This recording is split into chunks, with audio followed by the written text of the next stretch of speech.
তার মসজিদ করে দিল কি জন্য? নামাজের জন্য।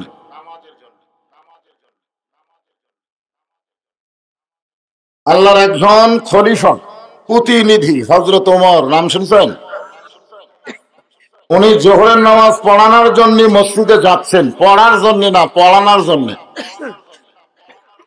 বাংলাদেশের মতন ৯৬টা দেশের খলিফা উনি। বাংলাদেশের মতন কত দেশ? ৯৬টা দেশের খলিফা নামাজ পড়বার যাচ্ছে না, পড়াবার যাচ্ছে। আজকে আমাদের প্রতিনিধি যারা, তারা যদি নামাজ পড়বার না যায়, নামাজ পড়াবার যেত, তাহলে আজকে মসজিদগুলোর অবস্থা এরকম হতো না। কিন্তু তারা পড়বার যায়, পড়াবার যায় না। কারণ পড়া আর পড়ান এই দুইটার মধ্যে গুরুত্ব আছে না নাই? আজকে একতলা প্রাইমারি ভাঙ্গা দোতলা তিনতলা হচ্ছে। আমাদের এলাকায় একটা আপডেট বালিকা বিদ্যালয়, সেখানে সরকার 4 তলা বিল্ডিং করে দিছে। হেড স্যার বলতেছে আমার নিচ তলারই ছাত্রী নাই। করে দিছে কয়তলা? কে করছে? আর এই মাদ্রাসায় 200 জন ছাত্র ছাত্রী থাকার জায়গা নেই। অথচ যত শিক্ষাই দুনিয়াতে থাক, আল্লাহ রাসূল বলেছেন খায়রুকুম মান তাআল্লামাল কুরআন ওয়া আল্লামাহু, ওই ব্যক্তি হলো সবচেয়ে সম্মানিত এবং দামি যে আল্লাহর কোরআন শিখেছে এবং অপরকে কোরআনের শিক্ষা দেয়। আজকে সেই কোরআনের মাহফিল আপনারা এসেছেন। ওমর ফারুক নামাজ পড়াবার যাচ্ছেন, এমন সময় দেখে তার সামনে একটা যুবক হাঁটতেছে, কিন্তু হাঁটার কোনো সাইজ নাই। কখনো ডানে যায়, কখনো বামে যায়। আপনারা রাস্তায় যখন যাবেন, রাস্তা চলার একটা নিয়ম ইসলামে আছে না নাই? জোরে করে আছে না নাই? আমাদের দেশের আইনে বাম সাইডে যাওয়া লাগবে, আর আল্লাহর আইনে ডান সাইডে যাওয়া লাগবে। আমরা কোন আইন মানি, ডান না বাম? তো বাম সাইডে যাওয়া লাগবে। কার আইন? সরকারের না, মানুষের। জোরে বলেন কার? আর ডান সাইডে যাওয়া লাগবে কার আইন?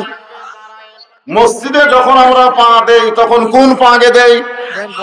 মসজিদ থেকে যখন বের হই তখন কোন পা আগে দেই? আপনারা জানেন কারণ কি? খালি তো ওয়াজ শোনেন।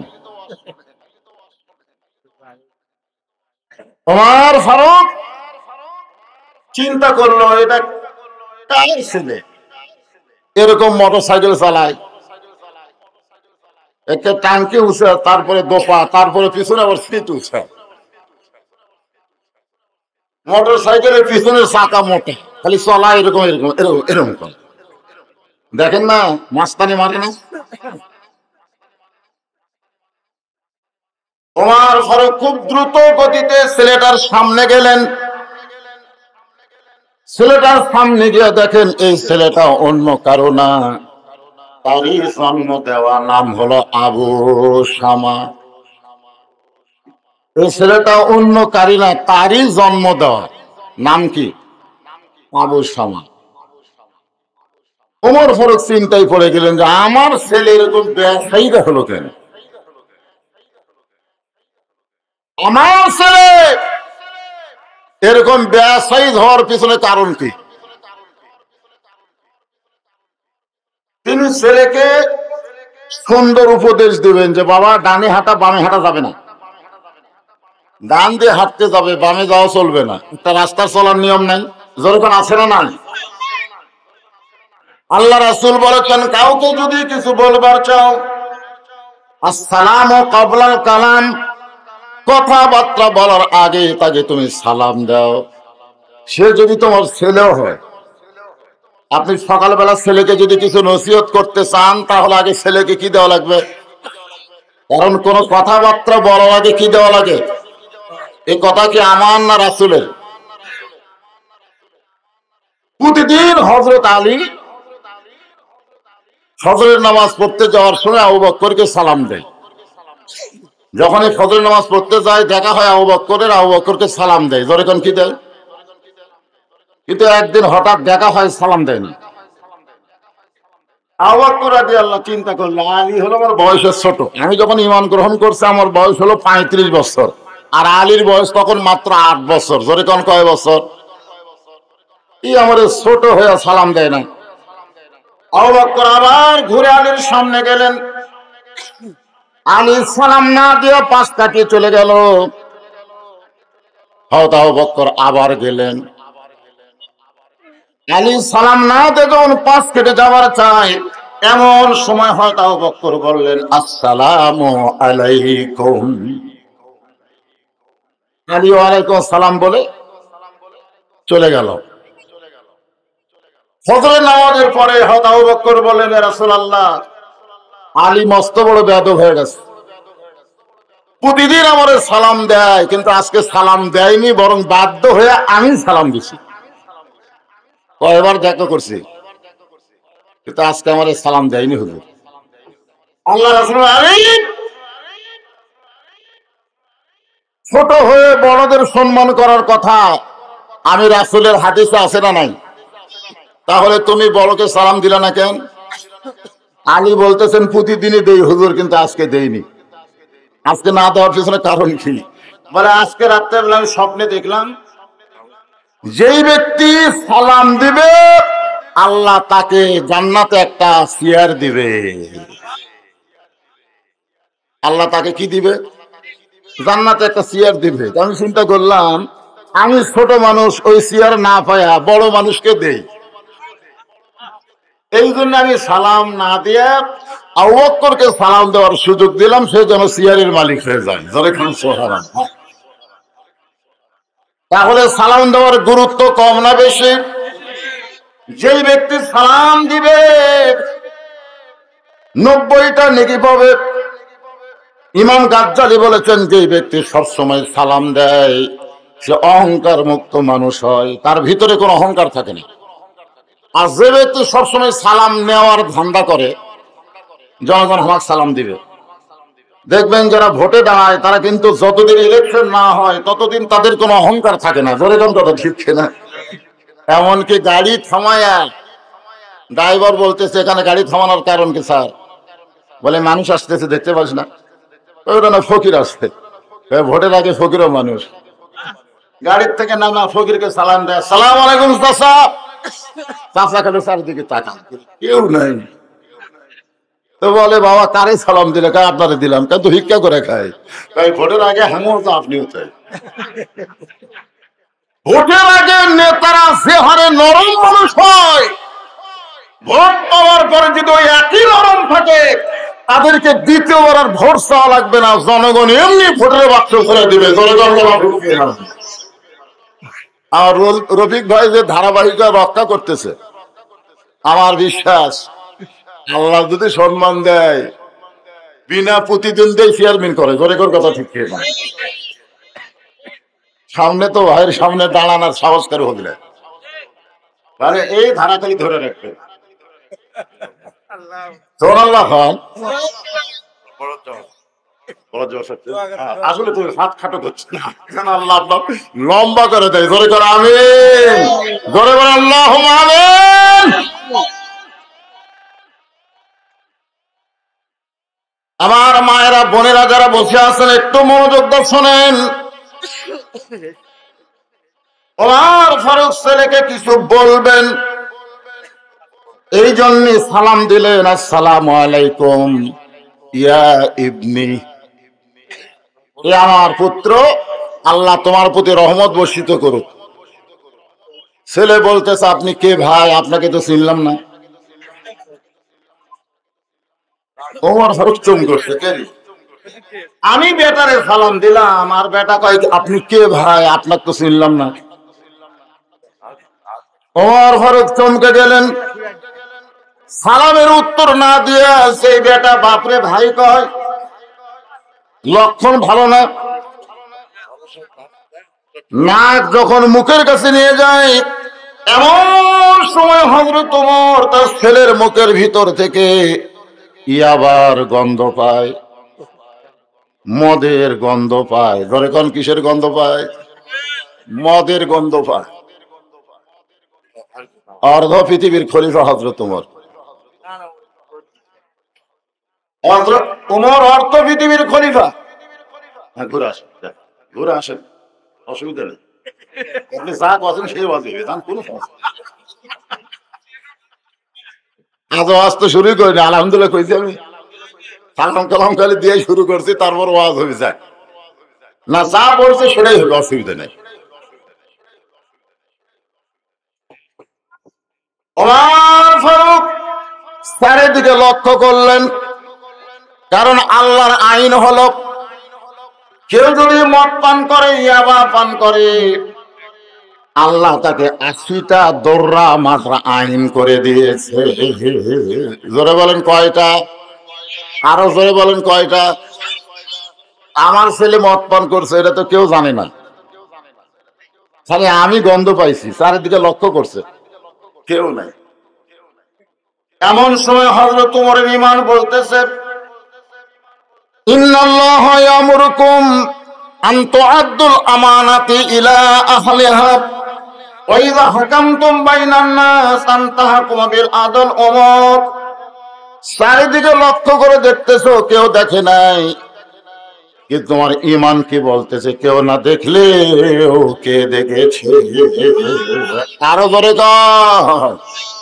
আজকে আমাদের বাংলাদেশে খালি এই একটা ঈমান যদি থাকে যে কেউ না দেখলেও আল্লাহ দেখতেছে, আমাদের দ্বারা সহজে কোনো অন্যায় কাজ হবে না। জোরে কোন কথা ঠিক কিনা?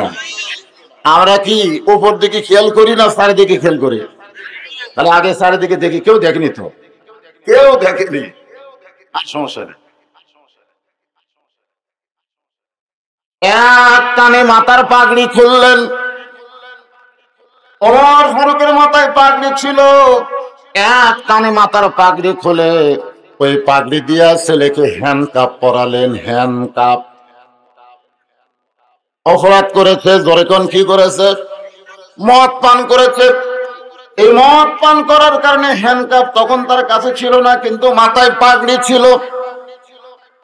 যেই পাগড়ি পরে নামাজ পড়লে, টুপি পরে নামাজ পড়লে যে সওয়াব পাবেন, পাগড়ি যদি টুপির উপরে আপনি পড়তে পারেন, আল্লাহ তার চাইতে 70 গুণ বেশি সওয়াব দিবে।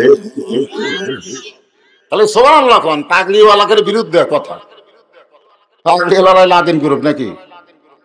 এজন্য পাগড়ি মাথাত না দিয়ে গলার থুই।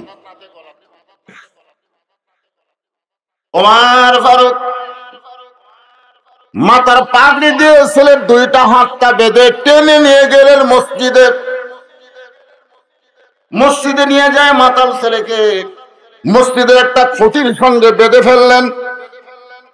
পাগড়ির যে অবশিষ্ট অংশ ছিল, হাতও বাঁধছিল আগে, পরে পা দুইটা বেঁধে ওমর ফারুক জোহরের আগে 4 রাকাত সুন্নত আছে না নাই? সর্বসাকুল্যে 12 রাকাত সুন্নত আমাদেরকে আদায় করা লাগবে। 5 ওয়াক্ত নামাজের মধ্যে 12 রাকাত, জোরে কোন কয় রাকাত সুন্নত পড়াই লাগবে। তার মধ্যে জোহরের আগে 4 রাকাত, জোহরের পরে 2 রাকাত, মাগরিবের পরে 2 রাকাত, ইশার পরে 2 রাকাত, আর ফজরের আগে 2 রাকাত। এই সর্বসাকুল্যে কয় রাকাত? এই কথা কয় না, কয় রাকাত? আগামীকাল রাত কিসের রাত? শবে বরাতের রাত। মাগরিবের নামাজ না পড়ে ওরা নফল নামাজ পড়ে বেড়াচ্ছে। এরকম কিছু ছেলেবেলা আছে না নাই? জোরে করা আছে না? শোনেন, শবে বরাতের উপরে কোন বেদাত করবো না। এই রাতের দাম অবশ্যই আছে। এই রাতে আল্লাহ তাআলা একেবারে নিচের আসমানে এসে বান্দাদেরকে রহমত ঢেলে দেয়, সমস্ত বান্দাদেরকে, বান্দীদেরকে আল্লাহ মাফ করে দেয়। দরকার সুবহানাল্লাহ। এই 2 শ্রেণীর লোকেরা মাফ পাবে না। কয় শ্রেণী? কোন কিতাবে লেখছে আর একটা হাদিসে 4 শ্রেণী। তাহলে 1 নম্বর হলো যারা মুশরিক, যারা বলে দয়াল বাবার দরবারেতে কেউ ফিরে না খালি হাতে। আল্লাহ ছাড়া অন্য কারো কাছে চাওয়া যাবে? যদি কেউ চায় তাহলে তাই কি হলো? মুশরিক হয়ে গেল। এইরকম যারা মুশরিক তারা লাইলাতুল বরাতে মাপ পাবে না। 2 নম্বর হলো হিংসুক, হিংসা। হিংসা যাদের কলিজার মধ্যে আছে আল্লাহ তাদের মাফ করবে না।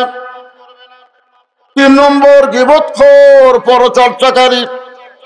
4 নম্বর যারা সুদ খায়। এই 4টি অকাম থেকে যদি আপনি বাঁচতে পারেন তাহলে লাইলাতুল বরাতে আল্লাহ পাক আপনাকে মাফ করে দিবে। আমি কয়টা বললাম? 4টা বললাম। এই 4টি বিষয় নিয়ে হাদিস সহ আপনাদের সামনে আলোচনা করবে একটু পরে। মনোযোগ দিয়ে শুনুন। হযরত ওমর যোহরের 4 রাকাত সুন্নত আদায় করতেছেন, এমন সময় সাহাবীরা মসজিদের মধ্যে ঢুকে খুঁটির দিকে লক্ষ্য পড়ে গেল। এটা কার ছেলে, কে বানলো? কাছে গিয়ে দেখে অর্ধ পৃথিবীর খলিফা হযরত ওমরের সন্তান আবু শামা। একজন সাহাবী চিল্লায় বলতেছে, ওমর ফারুকের সন্তান কেমন করে, কে বাঁধলো রে, কার এমন ক্ষমতা? একজন সাহাবী আঙ্গুল দিয়ে বলে, ওই যে ভিতর দিকে তাকায় দেয়।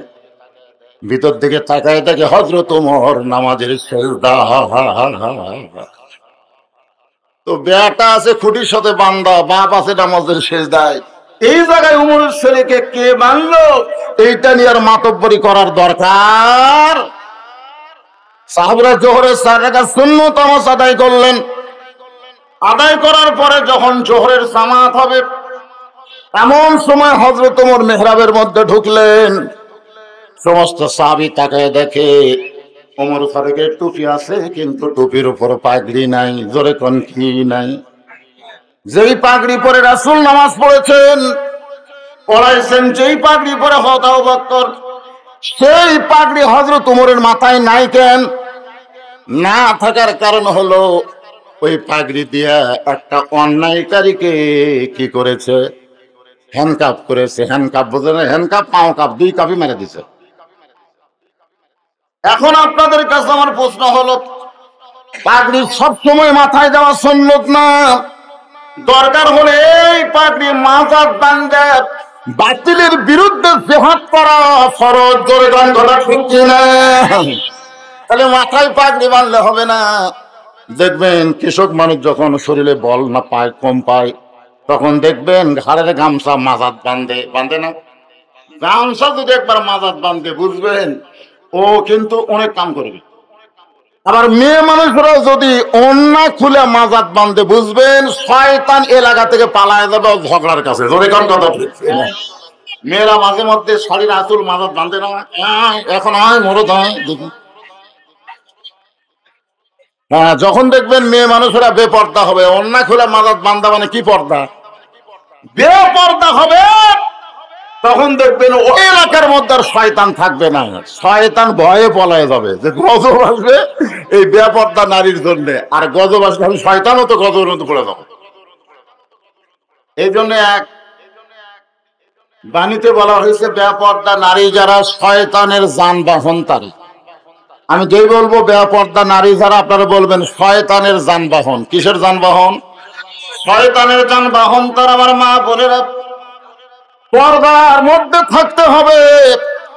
আল্লাহ আইন করেছে, অকরনা ফি বুয়ুতিকুন্না ওয়ালা তাবাররাজনা তাবাররুজাল জাহিলিয়াতিল উলা। রে মেয়েরা, তোমরা ঘরের মধ্যে থাকো, তোমরা ঘরের বাহির হইও না। প্রয়োজনে যদি তোমরা ঘরের বাহির হও তাহলে হেজাব নিয়ে পর্দা নিয়ে বের হওয়া লাগবে। জাহিলি যুগের মেয়েদের মতন সাজগোজ করে বের হওয়ার কোন পারমিশন মুমিনা নারীর নাই। এই হুকুম কার? জোরে বলেন কার? যোহরের 4 রাকাত ফরজ নামাজ শেষ হয়ে গেল। যোহরের পরে 2 রাকাত সুন্নত নামাজ পড়ে হযরত ওমর তড়ি ঘড়ি করে ছেলেটার কাছে দাঁড়াইলেন। যেই ছেলেটার কাছে আইছেন, ছেলেটা কান্দার বলে, বাবা এমন করে শক্ত করে আমাকে কে বানছে? বাবা মেহেরবানি করে আমার বাঁধনটা খুলে দেন। বাবা আপনি হলেন অল্প পৃথিবীর খলিফা, আপনার সন্তান কেমন করে কে বাঁধলো খুঁটির সঙ্গে? মেহেরবানি করে আমার বাঁধনটুকু খুলে দেন। ওমর ফারুকের চোখ দিয়ে দর দর করে পানি পড়তেছে। পানি পড়ার কারণ হলো 2টা। 1 নম্বর কারণ হলো কিছুক্ষণ আগে আমি সালাম দিয়েছিলাম, এই বেটা বলেছে আপনি কে ভাই? জোরে কোন কথা ঠিক কিনা? এটা হলো 1 নম্বর কারণ। কিছুক্ষণ আগে আমি কি বলছিলাম? সালাম দিছিলাম। জোরে কোন কি দিছিলাম? উত্তরে কি কইছে? আপনি কে ভাই? আপনার তো চিনি না। কিছুক্ষণ আগে সেই বেটা আমারে ভাই কইছে, এখন আবার বাবা বাবা বলে কাঁদতেছে। আপনারা বলেন তো, যখন আবু সামা তার বাবাকে ভাই কইছে তখন কি ছিল? মাতাল ছিল। জোরে জোরে কান কি ছিল? কিন্তু যখন কাঁদতেছে বাবা, তখন কিন্তু আর মাতাল নাই। এই কথার দ্বারা বোঝা গেল, দুনিয়ার যতই মদ আপনি পান করেন, 2-1 ঘন্টা পরে কিন্তু আপনার মাতলামি চলে যাবে, আর মাতলামি থাকবে না। কিন্তু ইমাম গাজ্জালী বলেছেন, এমন একটা মদের খবর আমার কাছে আছে, এই মদ যদি কেউ একবার পান করে, আজরাইল না দেখা পর্যন্ত তার মাতলামি যাবে না। সমস্ত ছাত্র বলে, হুজুর সেটা আবার কোন মহৎ? বলে এই মদের নাম হলো দুনিয়ার মহব্বত। দুনিয়ার মহব্বত যদি কারো কলিজার মধ্যে একবার ঢুকে যায়, ওই আজরাইল না দেখা পর্যন্ত আর মাতলামি যাবে না। ওই 6 তলা বাড়ি করবে 2 কোটি টাকা দিয়ে, আর 6 তলা হয়ে এখন 7 তলার কলম তুলতেছে। ইতিমধ্যে এক মাদ্রাসার হুজুর বলতেছে যে মাদ্রাসার ছাদ করতে যায় আমাদের সিমেন্ট শর্ট পড়ছে, আপনি 2 বস্তা সিমেন্ট দেন তো। তখন বলতেছে, ভাই আমার হাতে তো আপাতত টাকা পয়সা নেই রে, আমার হাতে আপাতত কি নাই? ওই কথা কয় না, কি নাই? তো কান্দের ফেরেশতা বলতেছে, আল্লাহ এই শালার কান্দ তোমরা থাকতে চাচ্ছি না। এই যে বাড়ি থাকতে পারবে না সেই বাড়ি বানাইছে 2 কোটি টাকা দিয়ে, আর তোমার নবীর ঘরের জন্য 2 বস্তা সিমেন্ট চাই, এই কয় টাকা নাই। এই মানুষ, আমরা তো মানুষের কান্দ থাকবো, আল্লাহ এই শয়তানের কান্দ তোমরা থাকতে চাই না। এই পুরো শয়তান কোটি কোটি টাকা খরচ করে দুনিয়ার বাড়ি বানায়, যে বাড়ি থাকার কোনো সুযোগ 2-1 দিন। আর যে মসজিদের মাদ্রাসার ছাদ হবে, আপনি যদি 2 বস্তা সিমেন্ট দেন, আপনি কিয়ামত পর্যন্ত সদকায়ে জারিয়ার সওয়াব পাবেন। জোরে গন্ধটা ঠিক কি না? তারপরেও দানের বাক্স সরে দেয়, দেয় না? পকেট ভরা টাকা আছে, দানের বাক্স মসজিদের সামনে আইছে, ওই খালি খেয়াল করতে চোখ বন্ধ করে 500 টাকার নোট, 200 টাকার নোট, 100 টাকার নোট, 50 টাকার নোট, 10 টাকার নোট, 10 টাকার নোট, আস্তে করে এমন জোরে ঠেলা মারছে 3 মুসল্লি পার হয়ে গেছে। ওরা 3 জন বলতেছে, আল্লাহ তো রহমত করুক রে, আল্লাহ তো রহমত করুক, তুই এমন ঠেলা মারছিস ভাই, আমার 3 জন পার হয়ে গেছে। আর 2 কান্দের 2 ফেরেশতা কয়, আল্লাহ এর কান্দর তো আমরা আছি, কিন্তু এই শালা কে? আমরা তো চিনবার পারতেছি না। এই তোমার দামের বাক্স, মসজিদের দাম বাক্স যে হারে ঠেলা মারলো, পকেট ভরা টাকা ছই কে? আল্লাহ কই দাম বাক্স ঠেলা মারেনি, আর ভাগ্য থেকে জান্নাতকে ঠেলা মারছে। ধরে তখন কি কে ঠেলা মারছে? জান্নাত ঠেলা মারছে। মাতাল হয়ে গেছে, দেখতেছেন না? এই যে দেখেন, এই পুকুর আমার, এই জমি আমার, এই বাড়ি আমার। ফেরেশতা বলে, আল্লাহ গোটা দুনিয়ার মালিক তুমি। আর এই বেটা আঙ্গুল দিয়ে বলে, এই জায়গা আমার, এই বাড়ি আমার। আল্লাহ বলতেছে, ও মাতাল হয়ে গেছে, সবকিছুর মালিককে আর নিজের বলে দেখাচ্ছে। তাহলে ভালো আছে না মাতাল আছে? ফেরেশতাকে আল্লাহ, এই মাতাল কখন বন্ধ হবে? আল্লাহ বলতেছেন, আনফিকু মিম্মা রাযাকনাকুম মিন ক্বাবলি আইয়াতি আহাদাকুমুল মাউত ইয়াকুল রাব্বি লাউলা আখরতানি ইলা আযালিন কারীব। মৃত্যু যখন তার সামনে আসবে, তখন বলবে, এত তাড়াতাড়ি আমার মৃত্যু হবে? হায় হায় রে, 7 তলার মধ্যে কেবল 6 তলা কমপ্লিট হচ্ছে, এখনো 1 তলা হয়নি, এত তাড়াতাড়ি এখন মৃত্যু আসবে? আমি কখনো কল্পনা করিনি ভাই। আমার যা আছে সব তোক দিলাম। আজরাইলকে বলবে, আমার যা আছে সব তোক দিলাম, আমার খালি 1টা বছর টাইম দে। 1 বছর সেজদা ছাড়া, নামাজ ছাড়া আর আমার কোনো কাম নাই। আমি আর দুনিয়ার পাগলামো করবো না ভাই, আমি ভালো হওয়ার চাই। তখন আজরাইল বাম হাতে চড় মারবি, চড়, ওই চড় এই পেশাব পায়খানা করবে। দেখবেন যারা গোসল করায়, মৃত লাশকে যারা গোসল করায় না, ওরা কিন্তু বলে, ভাই আজকে একটা গোসল করানো রে, পেশাব পায়খানা করে থেরা বেড়া। আবার 2-1টা গোসল করানোর পরে বলতে, তো ভাই শরীর থেকে মনে হয় সুগন্ধ বানায় রে, পায়খানাও নাই। তার মানে কি? পেশাব পায়খানা মারা গেছে, বুঝবেন ওই চড় খেয়ে মরছে। যেরকম কি খেয়ে মরছে? আর তার পেশাব পায়খানা হয় নাই, সুগন্ধ বার হয়, মনে করবেন ওই আল্লাহর উপর বিশ্বাস নিয়ে দুনিয়া থেকে চলে গেছে। ধরে কারণ সুবহানাল্লাহ। আপনারা কি সর খায় মরবে চাচ্ছেন? হ্যাঁ, সবাই একটু মনোযোগ দিয়ে শুনবেন কথাগুলো। আজরাইল সর মারার কারণ কি? কেন সর মারছে? সর মারার কারণ হলো, তুই কি বলতেছিস যে আমার যা আছে সব তোকে দেবো? তোর কি আছে? তোর কিছুই নাই, মরার সময় মাতলামি করতেছিস। সবকিছুর মালিককে আল্লাহ তোকে আমানত স্বরূপ দান করেছিল। দেখি আমি তোমাকে সম্পদ দিলাম, তুমি সম্পদের সুষম বন্টন করতে পারো কিনা। আল্লাহ সূরা মাউনের মধ্যে বলেন, আরাআইতাল্লাযী ইউকাজ্জিবু বিদ্দীন ফাযালিকাল্লাযী ইয়াদউল ইয়াতীম ওয়া লা ইয়াহুদ্দু আলা তাআমিল মিসকিন। আল্লাহু আকবার। ধর্মের ব্যাপারে ওই ব্যক্তি সবচেয়ে বড় মিথ্যাবাদী যে এতিমকে লালন পালন করে না। আর ভাসতে এতিম হয়ে গেছে, বাপ মারা গেছে, অথচ বড় আব্বা ভাস্তারে লালন পালন করে না। এরকম আছে না নাই? জোরে কান আছে না? কথা কান আছে না নাই? তারপরে মিসকিন অসহায়কে সে দেখতে পারে না, ক্ষুধার থেকে অন্ন দান করে না। আল্লাহ কোরআনে বলে কে হলো ধর্মের নামে সবচাইতে বড় মিথ্যাবাদী, সবচাইতে বড় মিথ্যাবাদী। এ কথা কি আমার না আল্লাহ? আল্লাহ। একটু মনোযোগ দিয়ে শোনেন। ওমর ফারুক দুই কারণে কাঁদতেছে। এক নম্বর কারণ হলো, কিছুক্ষণ আগে আমি সালাম দিয়েছি, এই বেটা মাতলামি করে বলেছে আপনি কে ভাই, চিনতে পারলাম না। আর এখন বলতেছে বাবা আমাকে কেমন করে বানলো, বাবা মেহেরবানি করে একটু বাঁধন খুলে দেন। কারণ সন্তান যখন বাবা বাবা বলে ডাক দেয়, তখন বাবার কলিজার মধ্যে একটা জান্নাতের আনন্দ চলে আসে। আমরা যারা বাবা সন্তানকে অপরাধ করলেও কিছু করি না, কারণ কি? কারণ কি? মায়া লাগে। কি কারণে? ওই যে বাবা বাবা।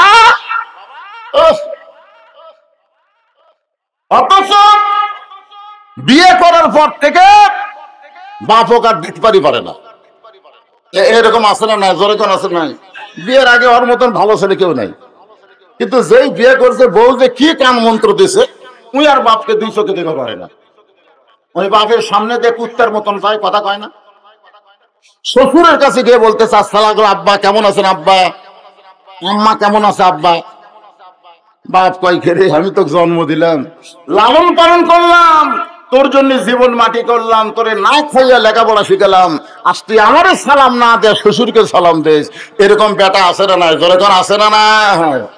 অথচ আল্লাহ কোরআনে বলেছেন ওয়াকাযা রাব্বুকা আল্লা তা'বুদু ইল্লা ইয়্যাহু ওয়া বিল ওয়ালিদাইনি ইহসানান। রে দুনিয়ার সন্তানেরা আল্লাহর ইবাদতের পরে তোমাদের দুই নম্বর ইবাদত হলো বাপ মার প্রতি ইহসান করা, দয়া করা, ভক্তি করা। এমন কথা আল্লাহ নবী বলেছেন, কোন ব্যক্তি বাপ মার মুখের দিকে যদি একবার নেক নজরে তাকায়, আল্লাহ তার আমল নামায় একটা কবুল হজের সওয়াব দিয়ে দেয়। সুবহানাল্লাহ। ইমাম শাফি রহমতুল্লাহ আলাইহি আল্লাহর কাবা ঘর তাওয়াফ করতেছেন, এমন সময় দেখে এক যুবক মাথার উপর ঝুড়ি নিয়ে আল্লাহর ঘর তাওয়াফ করতেছে।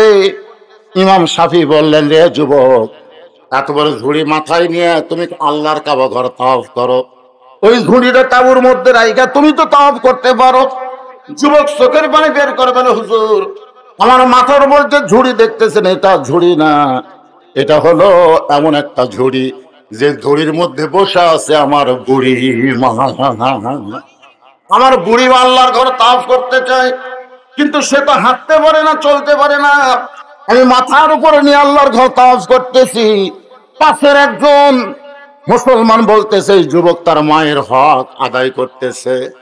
ইমাম শাফি চোখের পানি বের করে বলে, রে মুসলমান, মাকে মাথায় নিয়ে আল্লাহর ঘর তাওয়াফ করলে মায়ের হক আদায় হবে না, বরং পায়ে গায়ের চামড়া কেটে মায়ের পায়ের যদি জুতা বানায় দেয়, মায়ের এক ফোঁটা দুধের হক আদায় করতে পারবে না।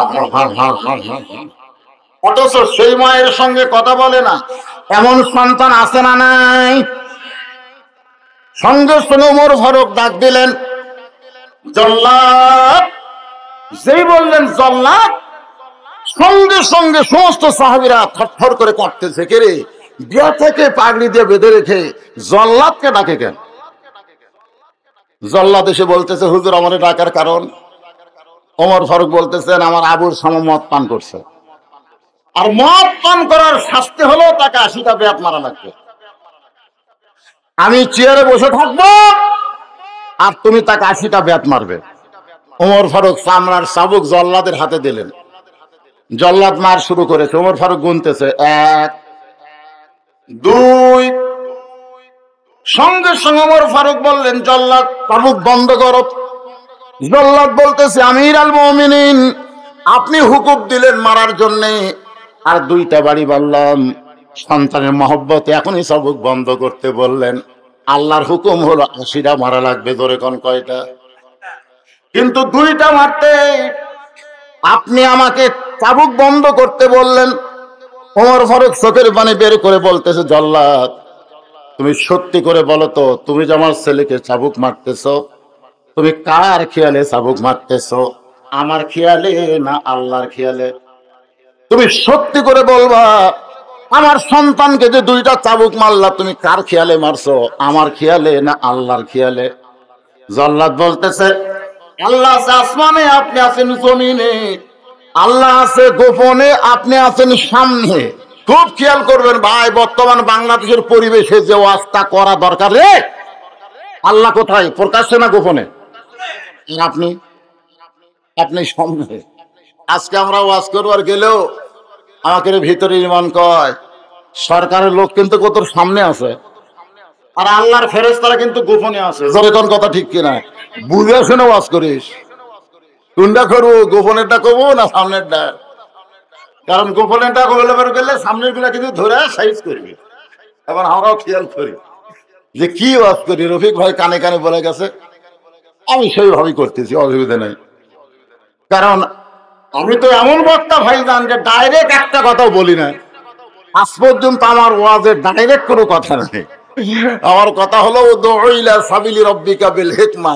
আল্লাহ বলেছে কলেমার দাওয়াত দিবা, কোরআনের দাওয়াত দিবা, একটু হিকমতের সাথে। হিকমত বোঝেন না? কি কোন হিকমত বোঝেন আপনারা? হিকমত মানে কি? একটু কৌশল করে, সরাসরি না দিয়ে একটু বেঁকা বুকা করে দাও, কিন্তু বলার আগে হক কথায়। কোরআনের যতগুলো কথা আছে প্রত্যেকটা কথায় হক। জোরে কোন কথা ঠিক কিনা? হক কথা বলতে হবে, হক কথা শুনতে হবে, হক পথে চলা লাগবে। জোরে কোন ঠিক? তাহলে একটু মনোযোগ দেন। জল্লাদ বলতেছে, আল্লাহ আছে গোপনে, আপনি আছেন সামনে। আমি গোপন আল্লাহর খেয়াল রাখতে পারি না, আপনার খেয়ালেই আপনার সন্তানকে মারতেছি। ওমর ফারুক বললেন, আমার খেয়ালে যদি আমার সন্তানকে 80 জায়গায় 800টা দৌড়া মারো, তারপরও দৌড়া আদায় হবে না। ওমরের খেয়াল বাদ দিয়া দৌড়া মারতে হবে আল্লাহর খেয়ালে। কারণ তুমি যে দৌড়া মারছো, আমি দেখছি যেভাবে তোমার হাতে শক্তি আছে সেভাবে তুমি মারোনি। মারবার যা আমার খেয়াল করছো, ওমর ফারুক চেয়ারে বসে আছে, আর এই সময় করে চেয়ারে আমি বসে থাকতে পারি, কিন্তু আমি চেয়ারের মালিক না, চেয়ারের মালিক হচ্ছে আমার আল্লাহ। ঠিক না? আল্লাহ আমাকে প্রতিনিধি বানায়, খলিফা বানায় আমাকে চেয়ারে বসাইছে। এই চেয়ার কি আমার? এই চেয়ার কার? ওয়া আলা কুল্লি শাইইন কাদির। সমস্ত কিছুর উপরে ক্ষমতা কার? আজকে যারা বাংলাদেশে চেয়ার পাইছেন, মনে করেন না যে তারা ক্ষমতাবান। তারা ক্ষমতাবান নয়, ক্ষমতাবানের তারা প্রতিনিধি। কারণ তারা নিজের ইচ্ছা মতো ক্ষমতা দেখাতে পারবে না, ক্ষমতা দেখাতে হবে কার ইচ্ছায়। আরো জোরে করেন, জোরে কথা না করলে ইমান ড্যামেজ হয়ে যাবে। তাহলে জোরে কথা না বলার কারণে বহু স্টার জলসা দিয়ে বাংলা দেখে, খালি জোরে কথা না বলার কারণে। বাংলাদেশের এতগুলো চ্যানেল থাকতে মেয়েরা ভারতের চ্যানেল দেখে করে, খালি জোরে কথা না বলার কারণে। একদিন যায়, তুই যদি আমার বউ থাকবার চাস, আমার ঘরের মধ্যে হিন্দুকে পূজার বাদ্য চলবি না। আমি মুসলমান, আমার ঘরে কোরআন তেলাওয়াত হবে, আর আমার ঘরে স্টার জলসা জি বাংলা দেখবার গেলে হিন্দুদের পূজার বাদ্য লোলো করে বাঁচতেছে। করে কোন কথা ঠিক কিনা? আর যদি কোনোদিন শুনি দরকার হলে বউ পাল্টাবো না, কিন্তু আমার আল্লাহ রাসূল পাল্টাবো না। জোরে কোন কথা ঠিক কিনা? বউ জোর হাত করে বলবে, দরকার নাই, আমার পাল্টানোর দরকার নেই। আপনি 20 লাইন কেটে দেন, জোরে কোন কথা ঠিক কিনা? আজকে আমার মায়েরা, আমার আব্দুর রফিক ভাই বললো যে পুরুষের আগে আইছে, ওরা সব জায়গাতে ফার্স্ট। সেহেরি না খেয়েও রোজা রাখা ফার্স্ট, আবার নামাজ বাদ দেও ফার্স্ট। জোরে কোন কথা ঠিক কিনা? নামাজ পড়বে না, সোলের মা হলে তার কথাই নাই। সোল আমাকে পেশাব করে দিয়েছি, একটা অজুহাত দিয়ে নামাজ পড়বি না, কিন্তু রোজা থাকি। ওরে বাবা, আর মোবাইল করে ছয় বরাতের কয় রোজা, মানে একটাও নাই। ছয় বরাতের রোজা না, ছয় বরাতের কোনো রোজা নাই তো। প্রতি আরবি মাসে 3টা করে রোজা থাকবা, 14, 15, 16, 13, 14, 15, 3টা করে রোজা রাসূল রেখেছে, তুমি রাখবা। এটা হলো সুন্নাত। কোন মাসে রাখো না, ছয় বরাত আইছে আর তুমি, এটা হলো বেদাত। মাতা কুমুর রাসূলু ফাখুযুহু ওয়া মা নাহাকুম আনহু ফান্তাহু। আল্লাহ কোরআনে বলে দিয়েছেন, রাসূল যেটা করেছেন সেটা করো। রাসূল যেটা করে না, ইবাদত মনে করে করলেও সওয়াব হবে না, ওটা বিদআত হবে। বলবেন কথা ঠিক কিনা? সুন্নাত আর বিদআত, সুন্নাত আর বিদআত বোঝা লাগবে। রাসূল তাকা থেকে চোখ দুইটা লাল, কেন চোখ লাল কেন? আমাদের সকলের চোখ সাদা, তোর চোখ লাল কেন? সাহেব বলতেছি, ইয়া রাসূলুল্লাহ, এশার নামাজের পর আমি ঘুমাইনি। আল্লাহ রাসূলকে ঘুমানো কেন? বলে যেই ঘুমের দোয়া পড়ছি মৃত্যুর কথা আমার মনে হচ্ছে। আল্লাহুম্মা বিসমিকা আমুতু, আমুতু বলার সাথে সাথে মৃত্যুর কথা আমার মনে হচ্ছে। যদি মরে যাই, যদি মরি, এই জন্য আমি সারা রাত কোরআন শরীফ পড়ছি, সারা রাত তওবা করছি, জিকির করছি, নামাজ পড়ছি, আর কানতে কানতে আমার চোখ দুইটা লাল হয়ে গেছে। আল্লাহ রাসূল বললেন, নাউযুবিল্লাহ, নাউযুবিল্লাহ, নাউযুবিল্লাহ। সাহাবীরা শুনতে গেছে, কে রে? যেই লোকটা সারা রাত নামাজ পড়ছে, কোরআন শরীফ পড়ছে, তওবা করছে, জিকির আজকার করছে, কানতে কানতে চোখ রক্তের মতন লাল হয়ে গেছে, এটা শোনার পরে সুবহানাল্লাহ বলা দরকার। কি বলা দরকার? কিন্তু রাসূল নাউযুবিল্লাহ তাও 3 বার করে লেখেন। সাহাবীরা বললেন, হুজুর নাউযুবিল্লাহ বলার কারণ কি? এই ইসলাম তুমি কোথায় পাইলে যে সব নামাজের পরে সারা রাত ইবাদত করা লাগবে, কান ডাকাতি করা লাগবে? এই নতুন ইসলাম তুমি কোথায় পাইলা? আমি নবীর ইসলাম হলো এশার নামাজের পরে তোমরা ঘুমাইয়া যাও, কারণ তাহাজ্জুদের মহব্বত আর ফজরের জামাত তোমাদেরকে আদায় করা লাগবে। তাহলে আমি নবীর সুন্নত হলো এশার নামাজের পরে ঘুমানো। আমি একলা ঘুমাই না, আমার বউ আছে, আমার বউকে বুকের মধ্যে নিয়ে ঘুমাই। কারণ আল্লাহ কোরআনে বলেছেন, হুন্না লিবাসুল লাকুম ওয়া আনতুম লিবাসুল লাহুন্না। স্বামী হলো বিবির পোশাক, বিবি হলো স্বামীর পোশাক। যারা প্রকৃত স্বামী স্ত্রী, তাদের ভালোবাসা বছরের 14 ফেব্রুয়ারি একদিনের জন্য তুলে রাখে না, বরং তারা সুযোগ পাইলে কাম সারে। ধরে কোন কথা ঠিক? ভালোবাসা বছরে একদিন না সব দিন। কোরআন আয়াত কি কইল আল্লাহ? হুন্না লিবাসুল লাকুম ওয়া আনতুম লিবাসুল লাহুন্না। স্বামী হলো বিবির পোশাক, বিবি হলো স্বামীর পোশাক।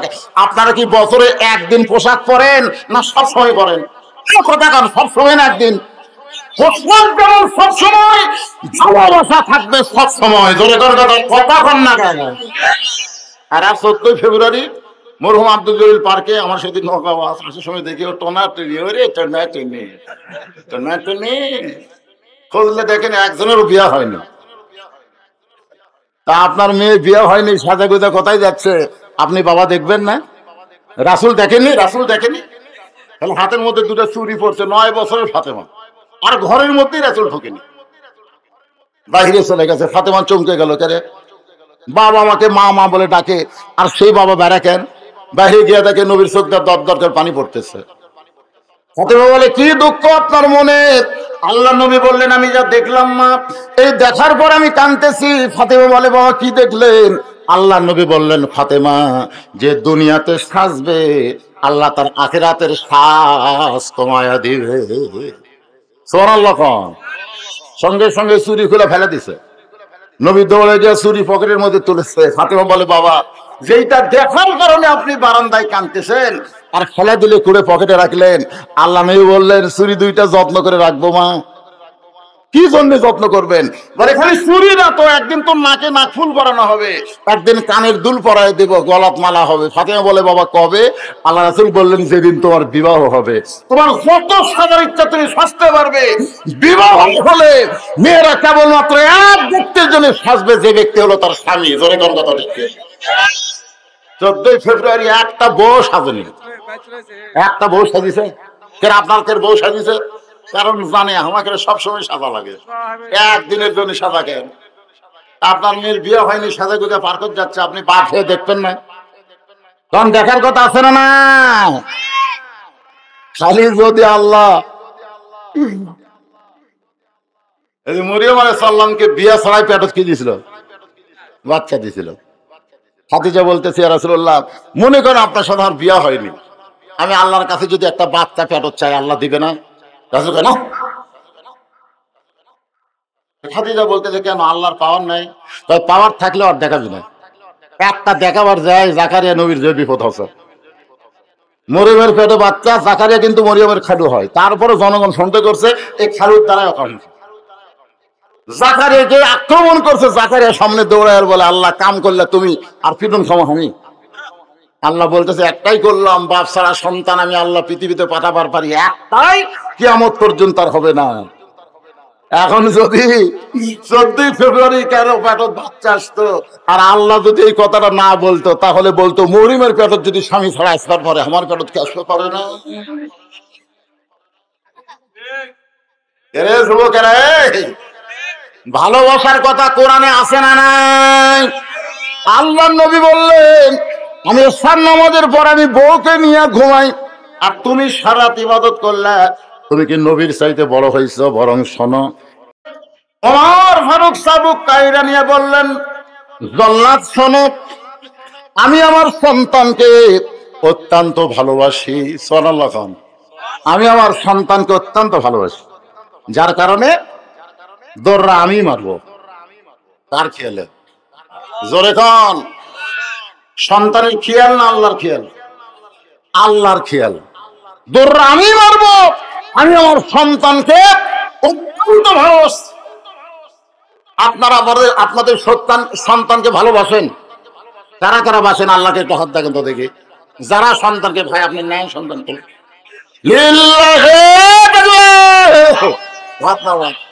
অনেক ছেলেরা বিয়ে করেনি, তারপরে ঝাঁকি থাপ তুলিছে, তুলি অসুবিধা। এখন নয় না, এবারে সন্তানের বাপ কি হবে না?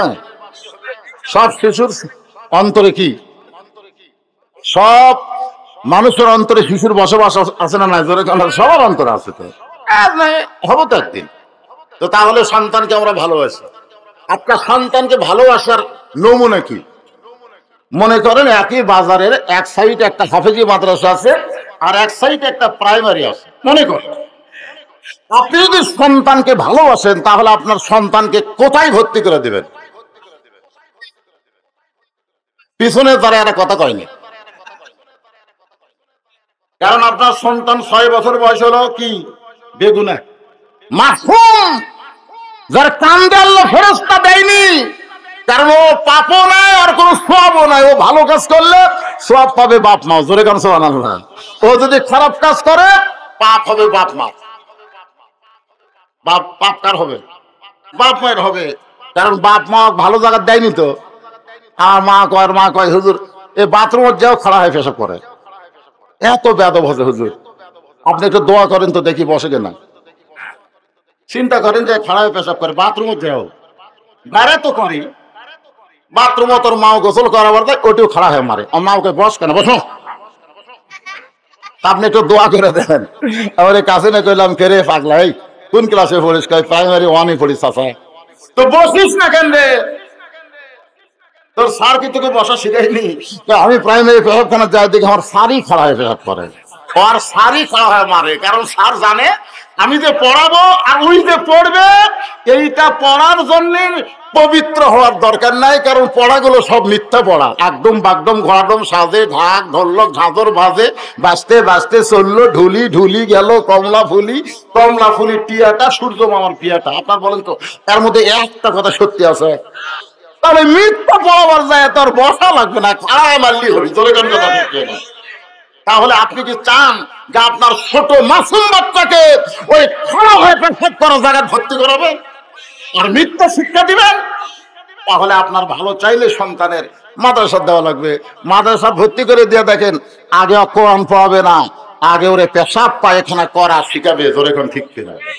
আমার নিজের মাদ্রাসা দেখছি তো, হুজুরা ছাত্র ভর্তি করে দিলে পেশাব করা লিয়ে যা বলে কেমনে পেশাব করে বসা লাগবে, কেমনে বসার ট্রেনিং দেয়, কেমনি বসবে, হাঁটু বার করে না, পায়জামার চেন খোলা লাগে, তোলা কিভাবে যন্ত্র বার করে দিলে কতদূর বার করলে পেশাব কাপড় ভরবি না, কতদূর উঁচার থেকে মারা লাগবে, সেই হাসতেছেন কেন?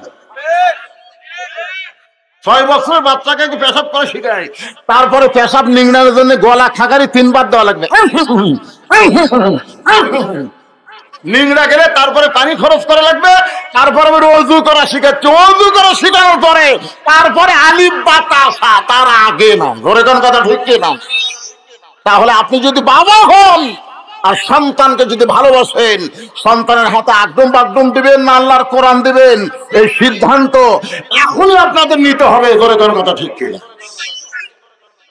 ওমর ফারুক চাবুক নিয়ে মার শুরু করলেন, 2 থেকে গণনা শুরু করতেছে। সাহাবীরা বলতেছে আমির আল মুমিনিন জল্লাদ 2টা চাবুক মারছে, আপনি 3 থেকে গণনা শুরু করেন।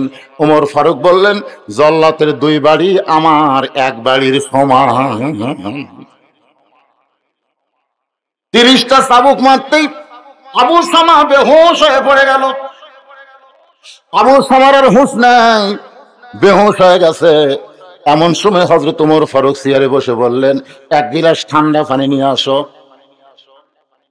ওমর ফারুকের বিবি দূর থেকে দেখতেছে, হয়তো বাবার মনে একটু দয়া হয়েছে। সাহাবীরাও মনে মনে চিন্তা করে হয়তো ওমর ফারুকের মনে একটু দয়া হয়েছে, ছেলে বেহুশ হয়ে গেছে, 1 গিলাস ঠান্ডা পানি আনতে বলে। একজন সাহাবী দৌড়ে গিয়ে 1 গিলাস ঠান্ডা পানি ওমরের হাতে দেয়। ওমর সেই পানি পান করে বলতেছে দৌড়া মারতে মারতে আমি দুর্বল হয়ে গেছিলাম, তাই পানি পান করে আবার সবল হলাম। কারণ দুর্বল অবস্থায় দৌড়া মারলে হবে না, সবল অবস্থায় মারা লাগবে। সাহাবীরা চমকে গেল, মনে করছিল সন্তানকে পানি পান করাবে, কিন্তু সন্তানকে পানি পান না করায় নিজেই পানি পান করে গিলাসের তলায় সামান্য পানি, ওই পানি চোখে মুখে ছিটা মারছে। যে ছিটা মারছে, সন্তান যখন লড়ে উঠছে সঙ্গে সঙ্গে আবার চাবুক মারা শুরু করলেন। যে 50টা চাবুক মারা হয়ে গেছে, এমন সময় সমস্ত সাহাবীরা কান্দার বলে আমির আল মুমিনিন আর মারবেন না, আর মারবেন না, আবু সামা মারা গেছে। যেই বলতেছে আবু সামা মারা গেছে, সঙ্গে সঙ্গে হযরত ওমর হাঁটু গেড়ে আবু সামার কাছে বসলেন। বসার পরে থুতুনুর তলে হাত দিয়ে বললেন বাজান, তুই মনে করিস না আমি নিষ্ঠুর, কারণ তুই বহুবার বাবা বাবা বলে কান্দেছিস। আর মারেন না বাবা, আর জীবনে মদ খাবো না বাবা, তোর কথা আমার কানের মধ্যে ঢুকেছে, কিন্তু তোর খেয়াল আমি করতে পারি নাই। কারণ আল্লাহর আইন যখন কার্যকর হবে একমাত্র আল্লাহর খেয়ালেই কাজ করা লাগবে, আমি তোর খেয়াল করতে পারিনি বাজান, এই কারণে তুই 50 চাবুকে মারা গেছিস। তুই মনে করিস না যে আমি নিষ্ঠুর বাবা, আমি তোকে এত ভালোবাসি। আমি যদি গোপন করতাম তুই মদ পান করেছিস, আমি যদি দুনিয়ার কাউকে না বলতাম, তোরে যদি গ্রেফতার না করতাম, তাহলে তুই দুনিয়াতে কয়েক বছর বাঁচতে পারতি, তারপরে এক সময় তোকে মরাই লাগতো। এই মদ পান করার অপরাধে আল্লাহ তোকে জাহান্নাম দিত, কিন্তু আমি তোর জাহান্নাম পছন্দ করিনি, কারণ তোকে ভালোবাসি। এই ক্ষণস্থায়ী দুনিয়াতে তুই মরে গেলে কি হবে, আল্লাহ তাআলা মাফ করে তোরে জান্নাত দিয়ে দিবে। যারা প্রকৃত বাবা তারা সন্তানের জন্য দুনিয়া চায় না, জান্নাত চায়। জোরে বলেন, যদি জান্নাত চান তাহলে চেয়ারম্যানের কথাটা খেয়াল করেন, খেয়াল করেন। সন্তানগুলো ঘুমোর থেকে ডাক দিলে চোখ লাটার মতন করে কেন? খেয়াল করা লাগবে না, খেয়াল করা লাগবে না। আপনি ফজর নামাজ পড়ে যাচ্ছেন, ফিরে আমি বুড়া মানুষ ফজরের আজান শুনেছি এতন পেলাম, আমার যুবকের খবর কি? ওই 3টা পর্যন্ত আর্জেন্টিনার খেলা দেখছে, 3টা পর্যন্ত ওর চোখে ঘুম নাই, কিন্তু খেলা শেষ ঘুম। আজান শোনার পরে বাপ কয় দেখি তো ছেলের খবর কি, তাকায় দেখে পাও নাই মাথাও নাই, পাও নাই মাথাও নাই। কি হলো? মনে চাউলের বস্তা কম্বলের তলে ঢাকা। বাবা আস্তে আস্তে দেখার জন্য গেছে, যে কম্বল টান দিছে, ছেলে লাভ ধরে আব্বা আহা করতেছেন কেন?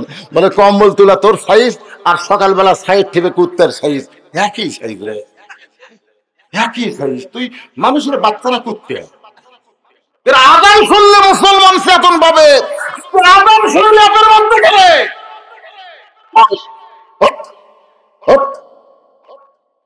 7 বছর থেকে নামাজের তালিম দেওয়া লাগবে, আর 10 বছর থেকে নামাজ ধরা লাগবে। তোর বয়স ভাই ওযু কর, ওযু কর।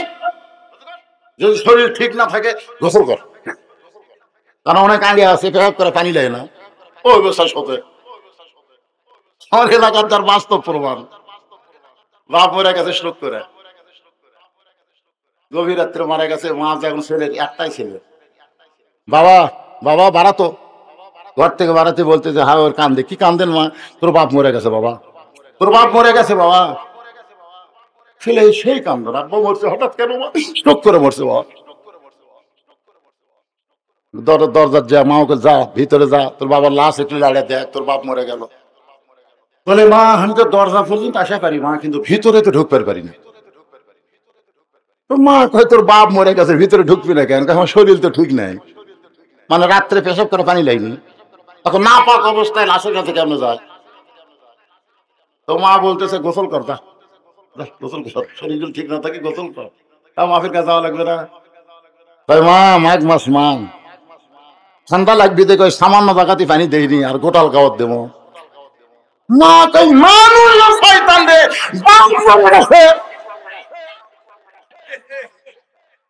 ছেলে বলতেছে মা গাল দিও না, কাল সকাল হবার দাও, তো কাল সকাল হবার দাও। তুমি কি মনে করছা বাবু খানি ঘর থমো? যে সকাল হবে হাঁপানিয়া মাদ্রাসার আঙ্গিরা যাচ্ছে, হুজুর হুজুর ফোন করছে, কে এত সুন্দর করে কে ডাকতেছে? কি খবর বাবা? কারণ আব্বা মারা গেছে, আপনি গ্রুপ নিয়ে আসেন, আপনি গ্রুপ নিয়ে আসেন, আমার বাবার জন্য এক খতম কোরআন পড়ে আমার বাবাকে একটু জান্নাতে থুয়ে আসেন। হুজুররাও হাসে, যাই বলে আই রে সেই দিকে যাই রে, বোঝা শোনা নাই রে। হুজুরে করে বোঝা লাগবে এই কোরআন কোনো মরা মানুষের জন্য না, কোরআন হলো জেতা মানুষের জন্য। জোরে কোন কথা দেখছি না, কারণ মরা মানুষের ব্যস্ত তোর জন্য কোরআন খতম মারতেছে, খালি ঝুঁকিচ্ছের মারতেছে, ঝুঁকিচ্ছের। ফেরেশতাকে আল্লাহ এরা খুবই চালাক। আল্লাহ আল্লাহকে কেমনে বুঝলে? আল্লাহ ওরা জানি না। তোর নবী কাছে যে প্রতি অক্ষরে 10 টাকা নেকি দেওয়া হবে, আলিফ 10 লেখা শেষ, লাম 10 লেখা শেষ, মিম 10 লেখা শেষ। এরা পড়তিতে সাথে সাথে নিকি লেখা শেষ হয়ে গেছে। এরা যে পরে কবে আল্লাহ যা পড়লাম সব নেকি দেও, কিভাবে? একবার তো দিয়ে দিছি। এই জন্য যারা কোরআন পড়ে নেকি তারাই পায়, কারো জন্য কোরআন চালান দেওয়ার ইসলামে কোনো বিধান কথা কয় না, নাই না।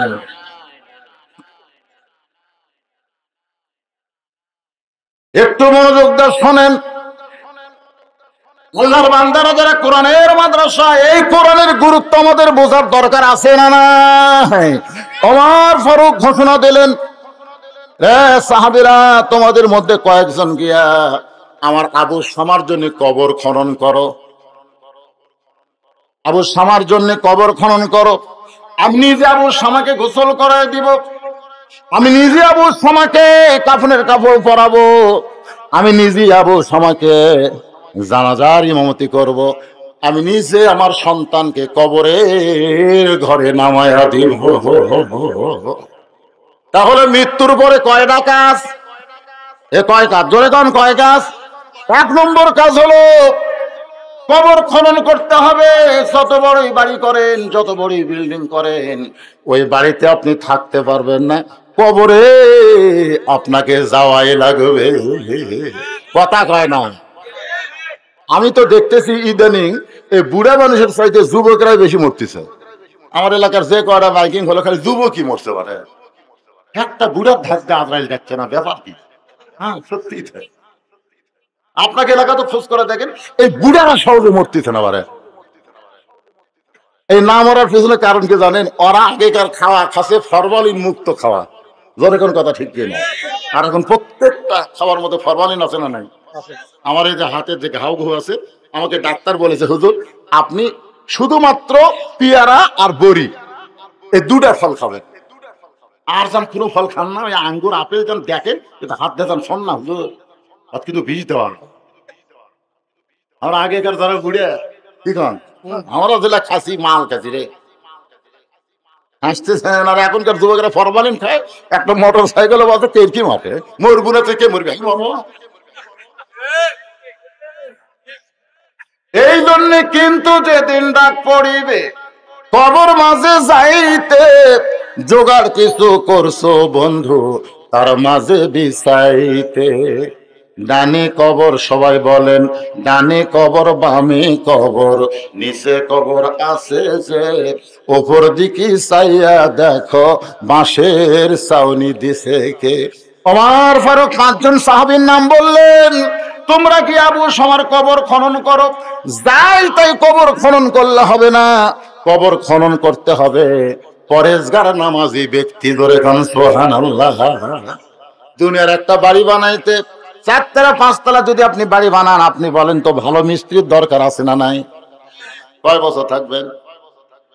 কয় বছর থাকবেন? সেই বিল্ডিং বানানোর জন্য যদি ভালো মিস্ত্রি দরকার পড়ে, যে কবরে 50,000 বছর আমাকে আপনাকে থাকা লাগবে, তাহলে সেই কবর খোঁড়ার জন্য ভালো মিস্ত্রির দরকার আছে না না? সব শালা বিড়ি খোর কবর খুঁড়বে গেছে, সব বিড়ি খায়, সিগারেট খায়, 5 ওয়াক্ত নামাজ পড়ে না, পড়া গেছে কবর খুঁড়বে। কবর খুঁড়তেছে আর মারতেছে টান। ফেরেশতারা কবরস্থানত নাই, ওরা রাস্তাত খাড়া হয়ে আছে। আল্লাহ কয় খেরে ফেরেশতা গোরস্থান বাদ দিয়ে রাস্তাত কেন?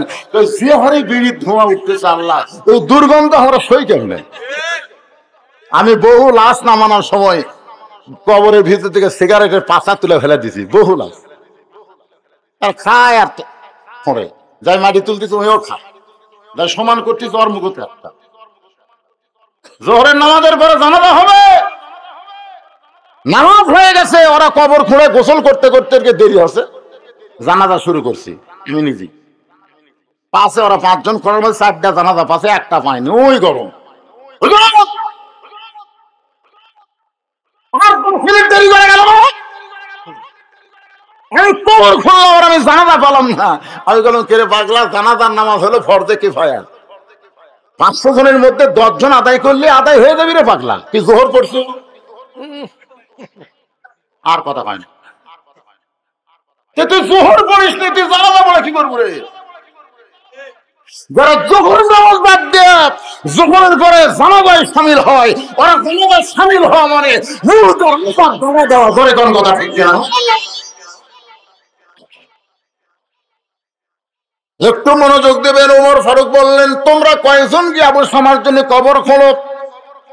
আমি নিজেই কাফনের গোসল করাই দিব, আমি নিজেই কাফনের কাপড় পরাবো, আমি নিজেই আবু শামার জানাজার ইমামতি করব, আমি নিজেই তার দেহখানা কবরের ঘরে নামায় দেব। এই 5টা কাজ আমাদের মৃত্যুর পরে করা লাগে। আমার এক এলাকার লোক বলে, হুজুর আমি মসজিদে নামাজ পড়তে চাই কিন্তু যাই না। আমি বললাম কেন যাও না? ওই মসজিদের বারান্দায় যে খাটনি দেখে আমার খালি মরার কথা মনে হয় হুজুর। ওই খাটনিটা মসজিদের বারান্দাত না থুয়ে অন্য জায়গা থোয়া যায় না। আমি বললাম পাগলা, মৃত্যুর কথা মনে হলে তো নামাজ ভালো হবে রে। আপনারা বলেন তো, মরার কথা কি আমাদের মনে হয়? কথা কয় না রে, মরার কথা কি মনে হয়? তাহলে সত্যি করে বলেন ভাই, যারা মাগরিব এশার নামাজ না পড়ে ওয়াজ শুনতেছেন, খালি তো বাজারে যারা ঘুরতেছে মাহফিল সব বাজারের ঘর লোককে মাহফিল এনে কি করবেন? কি করবেন? ওরা মাগরিব এশার নামাজ পড়ে নাই, ওয়াজ শোনারা কি করবে? যদি ফজর আগে মারা যায়, শোনেন, দুনিয়ার যদি তার জানাজা দোয়া করে তারপরেও সে জান্নাতে যাবে না। আর যদি মাগরিব এশার নামাজ আদায় করে ফজরের আগে যদি মারা যায়, মানুষ তার জানাজা না পড়াইলে তারপরেও সে নামাজের কারণে জান্নাতে যাবে। জোরে কোন সুবহান। কেমন করে ঘুমাও তুমি ফজর করে কাজা, এমনও তো হতে পারে তোমার জোহরে জানাজা। যে সমস্ত ভাইরা আমার সামনে বসে আছেন, অত্র এলাকা থেকে আল্লাহ যাদেরকে কবুল করেছেন আজকের এই জান্নাতের বাগানে, আমি আমার অন্তরের অন্তঃস্থল থেকে আপনাদেরকে শুভেচ্ছা জ্ঞাপন করছি। সম্মানিত মা বোনেরা, পর্দার অন্তরে যারা বসে আছেন মা, আমার এলাকার এক মেয়ে মানুষ মেম্বরে দাঁড়াচ্ছে, তো যাকে বাচ্চা তাকে হাত ধরছে, হাত ধরে বলতেছে ভাই ভোটটা আমাকে দিবেন, ভাই ভোটটা আমাকে দিবেন। যা করছে তাকে ধরতে আমাকে ধরবার চাইছিল। আমি বললাম ভাই ধরা লাগবি না রে। আমি ওর স্বামীকে বললাম কে ভাই তোমার বউ যে মেম্বর ডানা দিছে ওই সে সব পুরুষের হাত ধরে খালি ভোট চাচ্ছে আর ওই জায়গায় হাত ঠেকাচ্ছে। এই বউ মরলে তুমি কয় কাপড় দিবে? তখন স্বামী মুসকে মুসকে হাজার হুজুর আপনি হুজুর হয়ে জানেন না 5 কাপড় হুজুর। তো মরার পরে 5 কাপড় দিবে, বাঁচতে খবর কি? আমার পদ্মানিসি মা বোনদের জন্য বলতে শোনেন, মরার পরে শুধু 5 কাপড় নয়, এই যে লাশটা রাখা হচ্ছে খাটনিতে, সে খাটনি পর্যন্ত পুরুষকে দেখানো হয় না, চাদর দিয়ে ঢাকা থই। জোরে কোন কথা কন না আপনাকে কয় না? অনেক লোক কয় মেয়ে মানুষের লাশ দেখা না যায়। এই লাশ দেখা যাবি না রে, চাদর দিয়ে ঢাক। লাশ দেখা যায় নাই তো জেতা দেখা। আচ্ছা সবাই যদি বলে লাশ দেখা যায় নাই তো জেতা দেখা কি?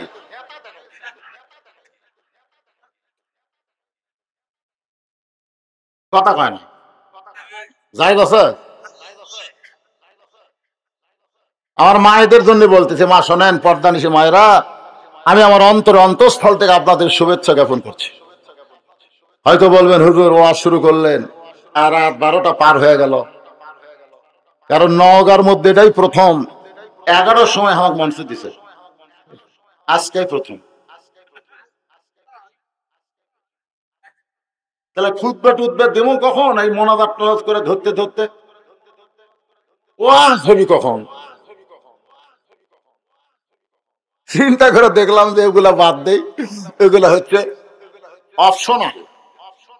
অপশনাল খুতবা দেওয়া, সে করা, এগুলো অপশনাল। আর কম্পালসারি হচ্ছে ওয়াশ। ধরে কোন কথা ঠিক কিনা? আজকের ওয়াজ না, আজকের হচ্ছে ওয়াশ। ওয়াশ ওয়াশ বোঝেন? পরিষ্কার ওয়াশ হচ্ছে ভাই। উমর ফারুক 4টা কাম করবে। ধরে কোন কয়টা? এই 4টা কামের মধ্যে 4টা ওয়াজ আছে, খুব খেয়াল করেন। সাহাবীরা কবর খুলবার গেছে, উনি নিজেই কি করবেন? গোসল করাবেন। কি জন্য গোসল করাবে? নিজের ছেলেকে নিজে গোসল কেন করাবে? যে আমি যে দৌড়া মারছি, চাবুক মারছি, অনেক জায়গায় চামড়া কেটে গেছে, রক্ত বের হয়ে গেছে, এইগুলা লোক অন্য লোক যদি গোসল করায় তাহলে বলবে ওমরের নির্দয় পাষাণ হৃদয়। অথচ ওমর ফারুকের জীবনে পড়ে দেখেন, ওমর ফারুক যতদিন নবীর সাহাবী ছিলেন ততদিন তিনি পাষাণ ছিলেন, গরম ছিলেন। কিন্তু যেদিন থেকে মদিনার খলিফা হয়েছে সেদিন থেকে তার চাইতে নরম মানুষ পৃথিবীতে আর কেউ নাই। জোরে কোন কথা ঠিক কিনা? এখন নরম মানুষ পৃথিবীতে আর কেউ নেই। কি নরম হযরত ওমর, তার জীবনে পড়ে দেখেন। এগুলা চেয়ারম্যানেরা তো রাতে ঘুম পাড়ে, অর্ধ পৃথিবী খলিফার ঘুম নাই। রাস্তায় যাওয়ার সময় ঘরের মধ্যে গল্প হচ্ছে, মা তার মেয়েকে বলতেছে দুধের মধ্যে পানি দে। 5-7 দুধ 6 সার বানায়, 1 সার পানি দিলে বোঝা যাবে না।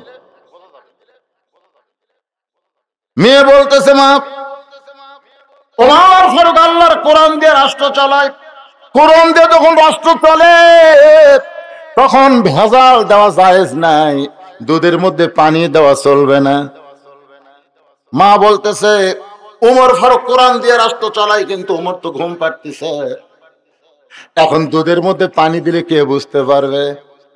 মেয়ে বলতেছে ওমর যে কোরআন দিয়ে রাষ্ট্র চালায় সেই কোরআনওয়ালা আল্লাহ কিন্তু ঘুমায় না, কেউ না দেখলেও আমার আল্লাহ দেখতেছে। এক দৌড়ে বাড়িতে আইছে, বাড়িতে আইসা কাঁদতেছে। বউ কয় স্বামী গো কি হলো, আপনি তো এত তাড়াতাড়ি বাড়িতে আসেন না, তাহাজ্জুদের সময় আসেন, আজকে এত তাড়াতাড়ি? কয় খুশির চোটে কাঁদতেছি রে, আব্দুল্লাহর বউ পাছি। বউ চমকটা কয় আপনি যান মানুষের দুঃখ কষ্ট দেখার জন্য, বেটার বউ খুঁজবার যান এরা তো আমরা আমি জানি না।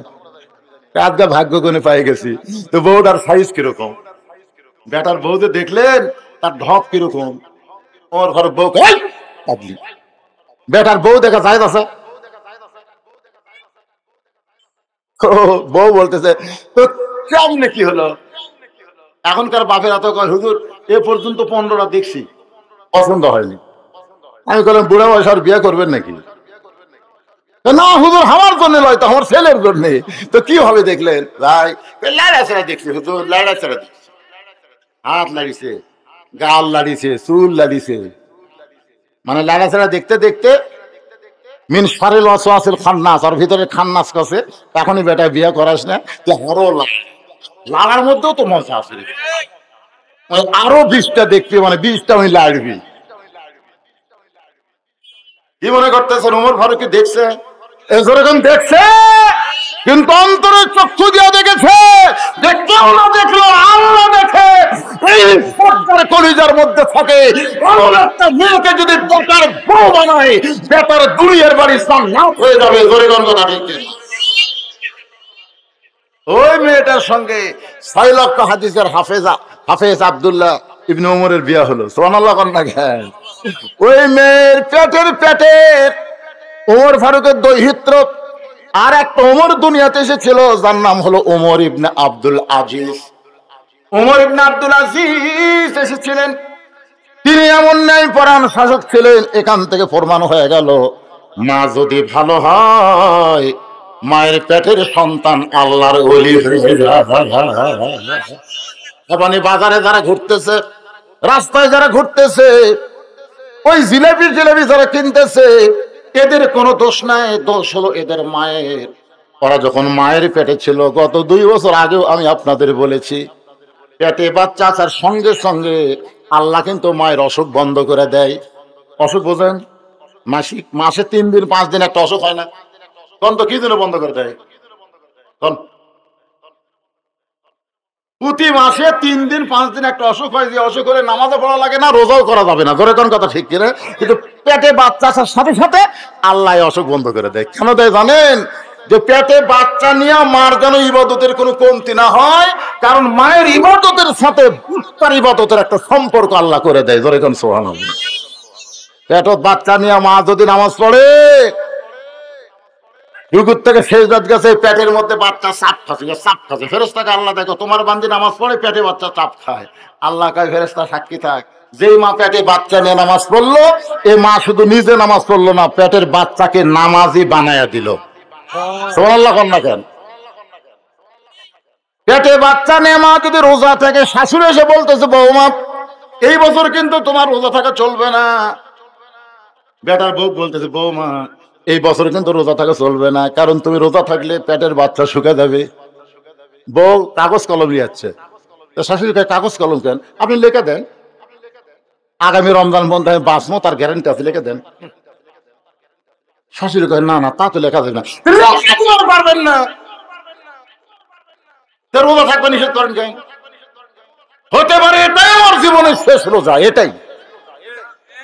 আর এই পেটের বাচ্চার জন্য আমি রোজা বাদ দেব?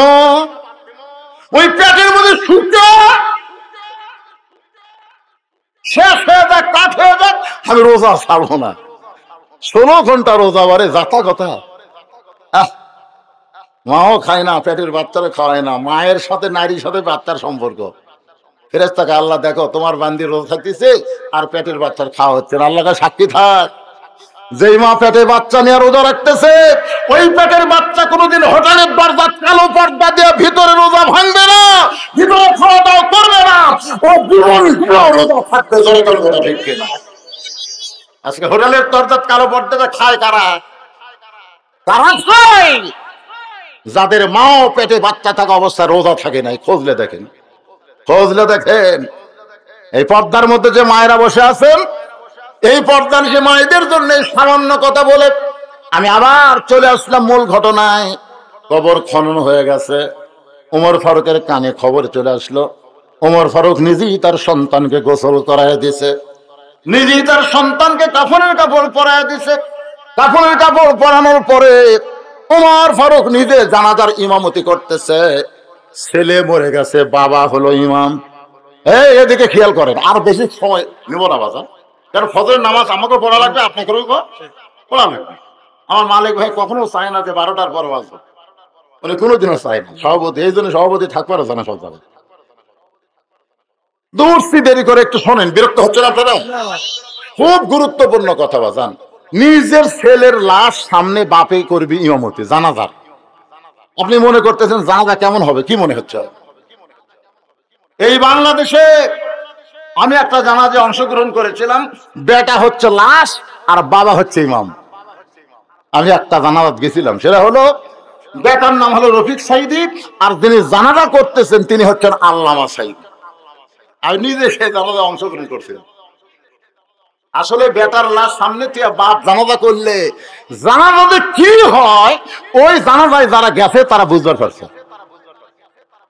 আবার বাপের লাশ সামনে থেকে বেটা যদি জানাজা পড়ায়, ওই জানাজাতে কি হয় আমি নিজে বুঝেছি, নিজে। 18 সালে যখন আমার বাপ মারা গেল, বাবার লাশ সামনে থুয়া আমি জানাজার নিয়ত করে প্রথম তাকবীর দিলাম। তাকবীর দেওয়ার পরে আমার মনে হচ্ছিল, বাবা তুমি যদি আমাকে জোর করে মাদ্রাসায় না পড়াতে। আমার 3টা ভাই কলেজে প্রফেসরি করে, প্রাইমারির একজন হেডমাস্টার। ও বাবা, ওরা কিন্তু কেউ জানাজার সামনে দাঁড়াবার পারলো না, কিন্তু আমি জানাজার সামনে দাঁড়াইছি। বাবা সেই ছোট্টবেলায় মাদ্রাসায় আমাকে পাঠিয়ে দিছে, আপনি কত কষ্ট করছেন বাবা। আজকে আপনার লাশ সামনে থুয়ে আমি ইমাম হয়েছি বাবা। আমার চোখ দিয়ে পানি পড়তেছে আর দোয়া পড়তেছি। ফেরেশতারা হয়তো আল্লাহকে বলবে, আল্লাহ এই হুজুর কত মানুষের জানাজা করলো, কিন্তু কোনোদিন জানাজার মধ্যে তাকে কাঁদতে দেখি নাই, কিন্তু আজকে কেন কাঁদতেছে? আল্লাহ বলে, ফেরেশতা তোদের বাপ মা নাই, তোরা কেমনে বুঝবি? এতদিন অন্য মানুষের জানাজার ইমামতি করছে, আজকে বাবার আল্লাহ সামনে থিয়া বেটা ইমামতি করতেছে। খালি দোয়া পড়তেছে না, বেটার চোখ দিয়ে দর দর করে পানি পড়তেছে। আজকের জানাজা বাবার জান্নাতের জন্য আল্লাহ কবুল করে। তাহলে আপনারা কি চাবেন না যে আপনাদের ছেলেগুলো আপনাদের জানাজা পড়াক? সেই রকম একটা ছেলেকে উপযুক্ত ছেলে করার দরকার আছে না নাই? আছে না নাই? এখানে সময় নাই দেখে দেখানো হয় নাই। এই নুরানি যত মাদ্রাসা আছে, সমস্ত মাদ্রাসার মাহফিলে আমি যখন যাই, জানাজা কেমনে করাই, কেমনে জানাজা, একটা লাশের মতন কিছু সামনে থিয়া ছেলেরা মঞ্চের সমস্ত মানুষকে দেখায়। আপনাদের মানুষের জানাজা শিখেননি? এই ছোট ছোট বাচ্চারা কিভাবে তাকবীর দেওয়া লাগবে, কিভাবে নিয়ত করা লাগবে, কোন দোয়া কখন পড়া লাগবে, এখন থেকে ক্লাস 3-4 ছাত্রদেরকে শিক্ষা দেওয়া হয়। সুবহানাল্লাহ কন্যা। আপনি মরে গেলে আপনার জানাজা আমি করবো, চোখের পানি আসি না, তাহলে ঘপা ঘপ মারা দিব, দোয়া যত তাড়াতাড়ি পারি। জোরে কোন কথা ঠিক কিনা? আর আপনার ছেলে যখন লাশ সামনে থেকে দাঁড়াবে, এতগুলো মানুষ যারা বসে আছেন, ভাইজান মনের মধ্যে নিয়ত করেন যে হুজুর আমি তো আলেম তৈরি করতে পারি নাই, আমার ভাগ্য খারাপ, কিন্তু আলেম তৈরির ফ্যাক্টরিগুলো যেন বন্ধ না হয়। বর্তমান শিক্ষামন্ত্রী প্রাইমারি, হাই স্কুল, কলেজ এগুলোর বিল্ডিং তৈরি করে দিচ্ছে, এমনকি আলিয়া মাদ্রাসারও বিল্ডিং তৈরি করে দিচ্ছে। আলিয়া মানে কি? ওখানে কলেজের মতো। আজকে আলিয়ার ফাজেল পাস না, টাইটেল পাস নাই, কলেজের ছাত্র ঢপ দেখলে বোঝার উপায় নাই। এইগুলা চলতেছে, সরকারি টাকায় বিল্ডিং হচ্ছে। আর আমার ভাই কি গো করুণ কথা বললো যে মাদ্রাসার ছাত্র আছে কিন্তু থাকার জায়গা নেই। এই মাদ্রাসায় আমি দেখলাম একটা নুরানির, কি করবে, ছাদ করে চাচ্ছেন নাকি? ঘর করে ছাদ দেবে, টেকা ঘুরি ও যারা চেয়ারম্যান সব তো প্রকাশ্য কিছু করলো না।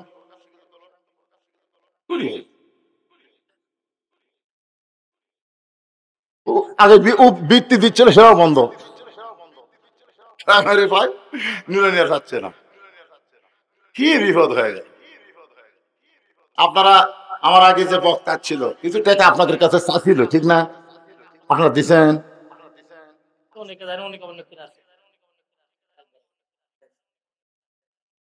টাকার কথা বললি কিন্তু মায়ের বিট ফেলা টান বাক্স একবার 3 জন পার হয়ে যাবে। জোরে করে কথা ঠিক খেয়ে এখন শয়তানকে, তুই আমার দলের লোক, তুই খামাখা ওয়াজ করছে, 2 বন্ধু বসে তাই শুনছে। হুজুর ওয়াজ করতেছে, সাদকাতে তারুদ্দুল বালা, দান সাদকা করলে বালা বছর দূর হয়ে যায়। এক বন্ধু চিন্তা করে, 2 বছর আমার বউ প্যারালাইসিস, কত ডাক্তার দেখালাম রে, ভালো হয় না। নবীর হুকুম যদি সত্যি হয়, আজকে 500 টাকা দান করবো, দেখি কি হয়। দৌড়ে এসে বন্ধু 500 টাকা দিয়ে গেছে, আল্লাহ যেন বউ ভালো করে দেয় এই নিয়তে।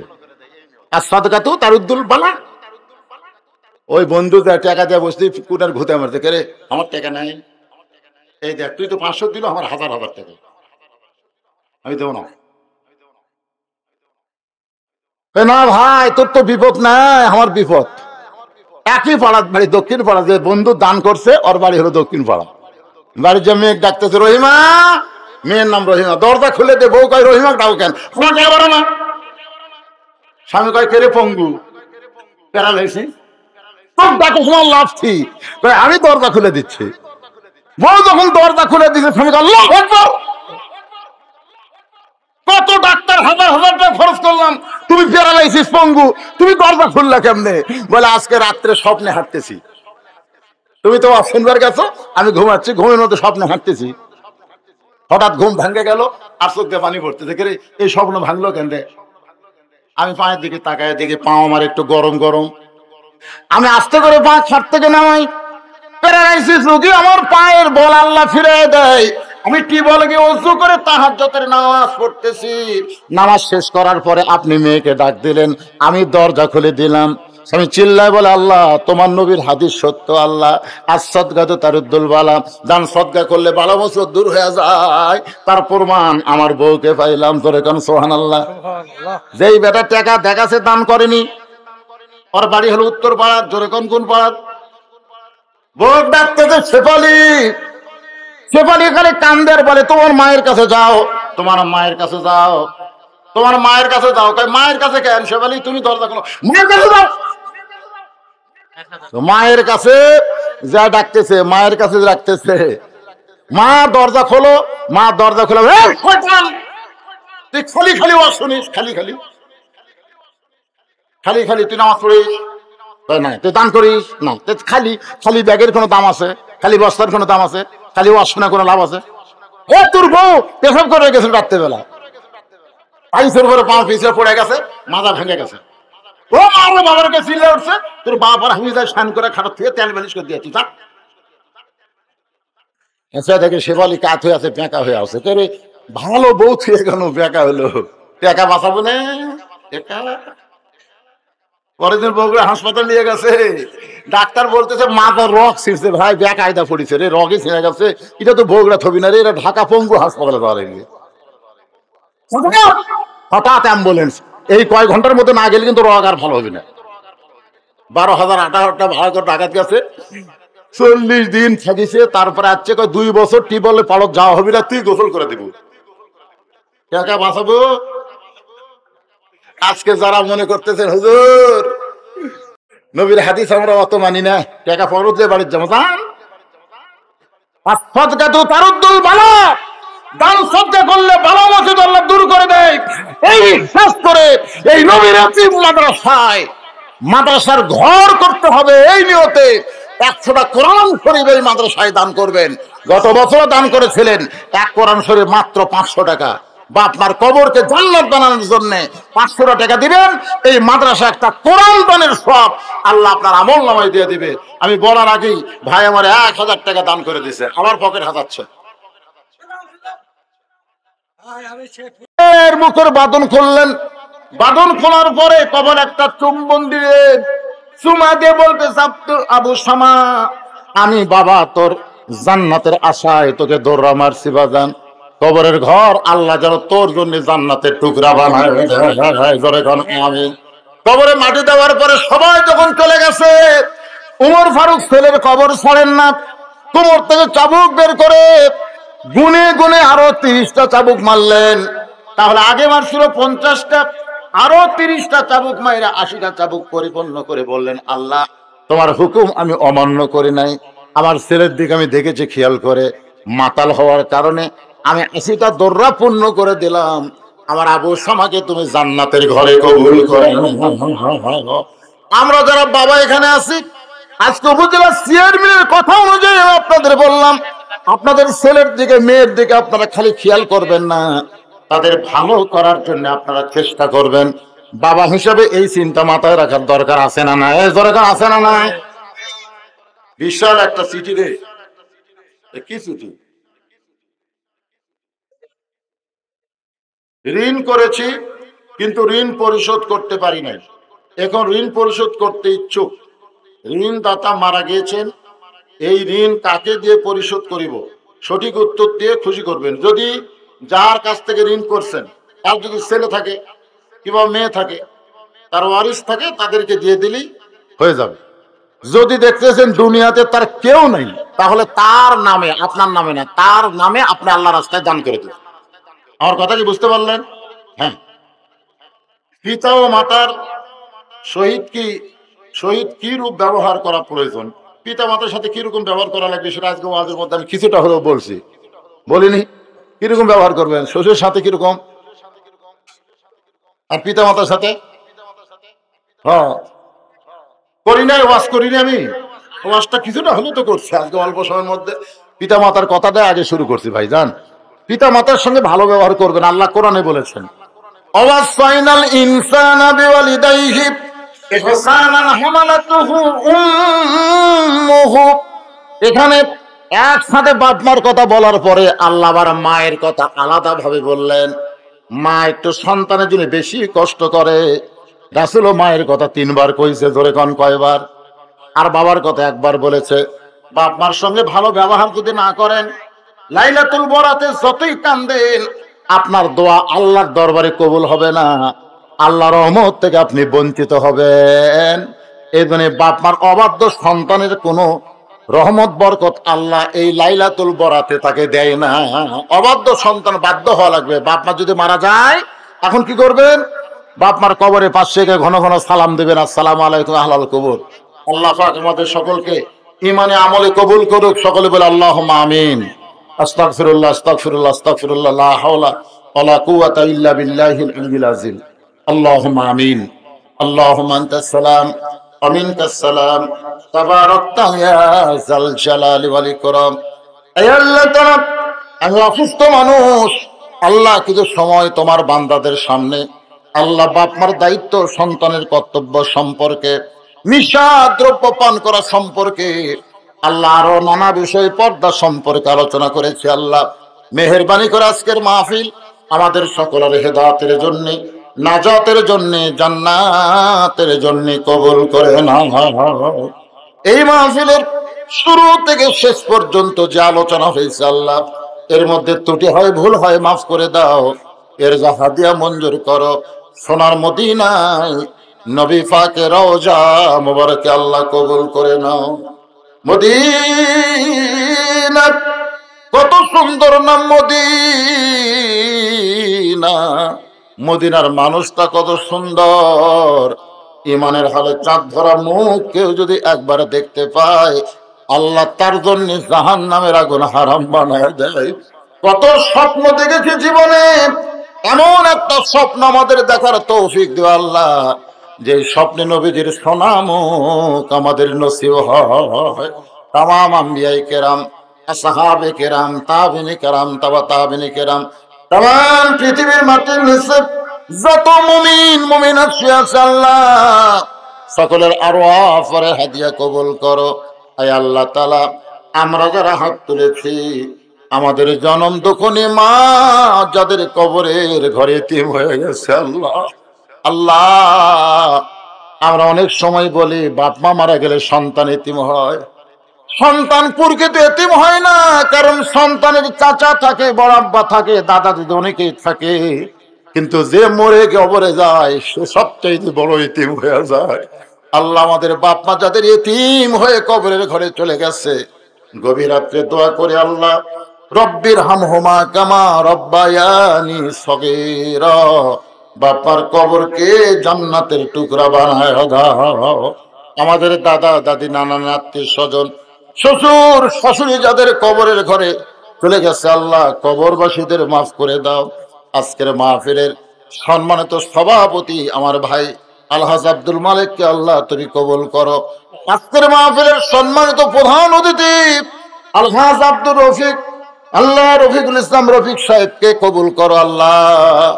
নিয়ত করেছে তার হাত যদি লম্বা হয় তাহলে বেশি বেশি আল্লাহ রাস্তায় দান করবে, খরচ করবে। আল্লাহ তার সেই নেক নিয়ত নেক আশাকে তুমি কবুল করে নাও। আয় আল্লাহ তাআলা আজকের মাহফিলের সুধীজন আলেম ওলামাদের কবুল করো। হাজী সাহেবদের কবুল করো, মুরব্বীদের কবুল করো, যুবকদের কবুল করো, কচি কাঁচা বাচ্চাদের কবুল করো।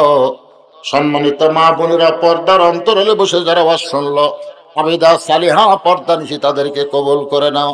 আয় আল্লাহ, মাদ্রাসার মুহতামিম, মাদ্রাসার পরিচালক, মাদ্রাসার কার্যকর, বাড়ির সদস্য, সভাপতি, সহসভাপতি, মাদ্রাসার হিতাকাঙ্ক্ষী দাতা সদস্য, আপনিয়া বাজারের প্রতি রহমত বরকতের দরজা খুলে দাও। আল্লাহ, যে 4 জন বাচ্চার মাথায় পাগড়ি দেওয়া হলো, আল্লাহ তাদের সকলকে হক্কানি হাফেজ আলেম হিসাবে কবুল করে নাও। আয় আল্লাহ, আমি অসুস্থ, এত বেশি অসুস্থ, আলোচনা করা আমার পক্ষে সম্ভব না, তারপরেও জনগণের মহব্বত, তোমার রহমত, আল্লাহ তোমার সুস্থতার নিয়ামত একটু দান করে দাও। আল্লাহ, যারাই অসুস্থ হাত তুলেছে, আল্লাহ সকলকে সুস্থ করে দাও। আল্লাহ, মেহেরবানি করে, কবে আমাদের মৃত্যু হবে আমরা জানি না, কবে মরবো আমরা জানি না। আল্লাহ, তোমার দরবার করি, যেদিন আমাদের মৃত্যু হবে দিনটা যেন জুমার দিন হয়, মাসটা যেন রমজান মাস হয়। ইমানের সাথে, ইজ্জতের সাথে এই দুনিয়া থেকে বিদায় নেওয়ার সময় আমাদের জবানে তুমি জারি করে দিও, লা ইলাহা ইল্লাল্লাহু মুহাম্মাদুর রাসূলুল্লাহ সাল্লাল্লাহু আলাইহি ওয়াসাল্লাম।